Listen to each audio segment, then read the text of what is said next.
രാമായണ മാസാചരണത്തോടനുബന്ധിച്ച് ശ്രീ ബാലഭദ്ര ക്ഷേത്രത്തിൽ നടന്ന മഹായജ്ഞമായ വിദ്യാവിജയ മുക്കുറ്റി നാളികേര മഹാഗണപതി ഹോമം നിരവധി ഭക്തജനങ്ങളുടെ സാന്നിധ്യത്തിൽ ക്ഷേത്രം ശാന്തി സുകുമാരൻ ശാന്തിയുടെ മുഖ്യ കാർമ്മികത്വത്തിൽ നടന്നു. ശ്രാവണ മാസത്തിലെ ഈ പുണ്യദിനങ്ങളിൽ ഭക്തിയുടെ തിരമാലകൾ ശ്രീ ബാലഭദ്ര ദേവിയുടെ ദിവ്യസന്നിധിയിൽ ഒഴുകിയെത്തി.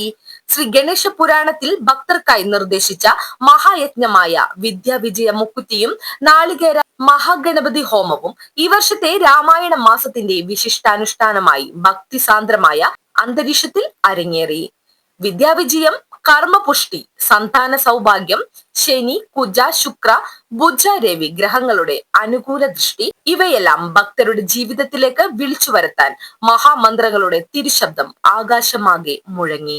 ഓം വക്രതുണ്ടായ മഹാകായ സൂര്യകോടി സമപ്രഭ നിർവിഘ്നം കുരുമേ ദേവ സർവകാര്യേഷു സർവദ. മന്ത്രജപത്തിന്റെ ഓരോ അക്ഷരത്തിലും ഭക്തിയുടെ താളം. പൂജാ മണ്ഡപത്തിലെ സുഗന്ധ ധൂപത്തിന്റെയും പൂക്കളുടെയും ദിവ്യ സൗരഭ്യം ചേർന്ന സന്നിധി സ്വർഗീയമായി. ഭക്തജനങ്ങൾ ഓരോരുത്തരും ഒരു പിടി മുക്കുറ്റിയും ഓരോ നാളികേരവുമായി ആദരവിന്റെ ശിരസോടെ ഗണപതിക്ക് സമർപ്പിച്ചു. ചടങ്ങുകൾക്ക് ക്ഷേത്രം ശാന്തി സുകുമാരൻ ശാന്തി മുഖ്യ കാർമ്മികനായി.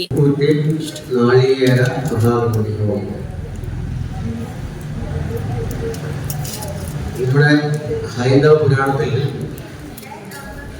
44ഓളം ഗണപതിയെ പറ്റി പറയുന്നുണ്ട്. പുരാണത്തിൽ 44 ഗണപതി, 44 കഥകള്, 44 സ്തുതികള്, 44 മന്ത്രങ്ങൾ പറയുന്നുണ്ട്. അതിൽ നിത്യങ്ങൾ ആരാധിക്കുന്ന ഗണപതി 8 പേരാണ്.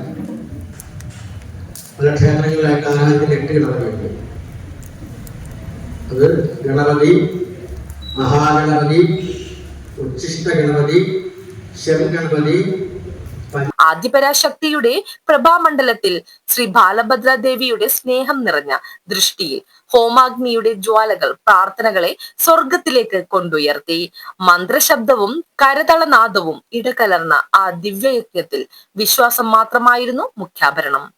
പുണ്യകരമായ ഈ ചടങ്ങിൽ പങ്കെടുത്തവർ ഹൃദയത്തിൽ തീർത്തും തെളിഞ്ഞ ദൈവാനുഭവത്തിന്റെ ഓർമ്മകളുമായി ജീവിതത്തിന് പുതിയ വിജയോദയമെന്ന വിശ്വാസത്തോടെ മടങ്ങി.